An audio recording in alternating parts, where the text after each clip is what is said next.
बोधकथा सर्वात मोठे पुण्य. कथा.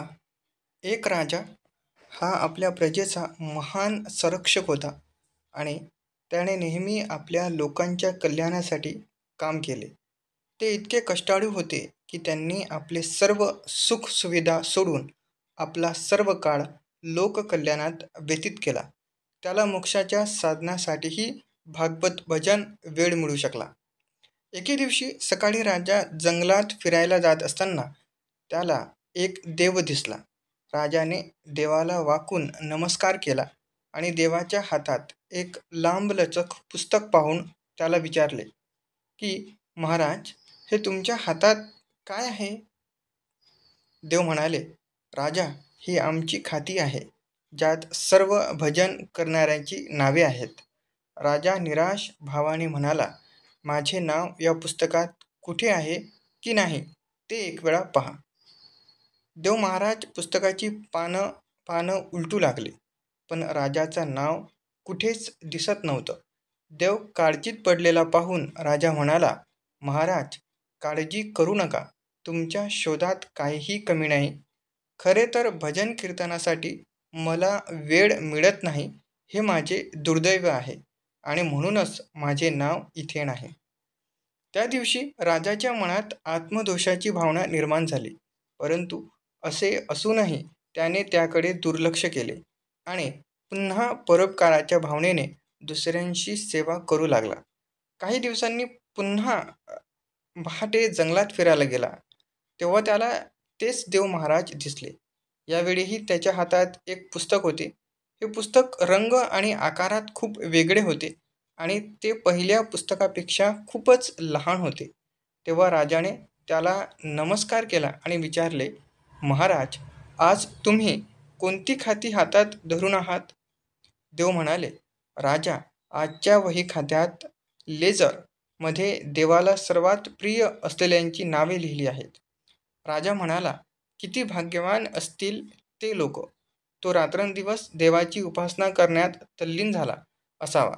या पुस्तकातील कोणी माझ्या राज्याचाही नागरिक आहे का? देव महाराजांनी खाती उघडली तर काय, पहिल्या पानावर राजाचे नाव होते. राजाला आश्चर्य वाटले आणि विचारले, महाराज, यात माझे नाव कसे लिहिले आहे? मी अधूनमधून देवकाळ जातो.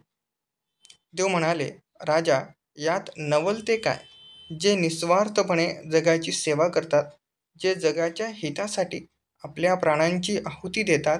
देव स्वतः त्या महापुरुषांची स्तुती करतो, जे मोक्षप्राप्तीचा लोभ सोडून देवाच्या निर्बल मुलांच्या सेवेत आणि मदतीसाठी हातभार लावतात.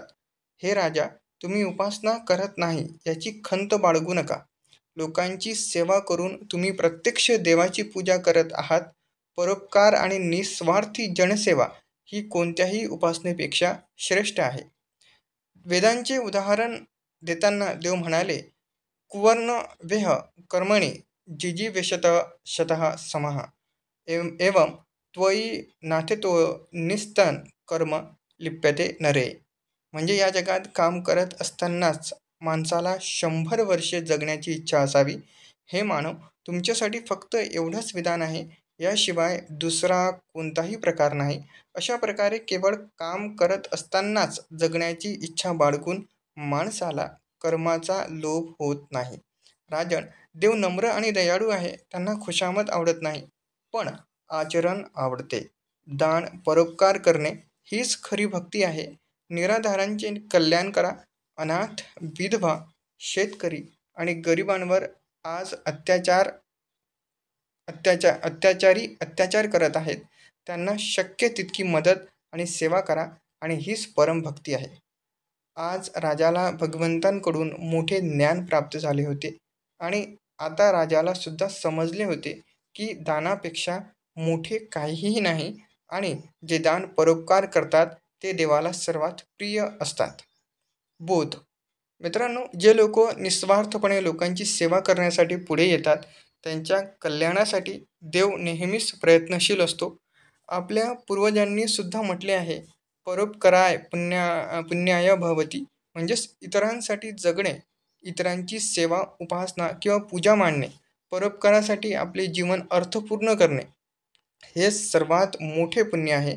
आणि जेव्हा तुम्ही हे कराल तेव्हा तुम्ही आपोआपच देवाच्या आवडत्या भक्तांपैकी एक व्हाल. चला तर मित्रांनो, तुम्हाला आजची ही बोधकथा कशी वाटली याबद्दलचे तुमचे कॉमेंट्स आम्हाला नक्की कळवा. चला तर पुन्हा भेटूया अशीच एक बोधकथा घेऊन. तेव्हापर्यंत पाहत रहा SRK अकॅडमी. धन्यवाद.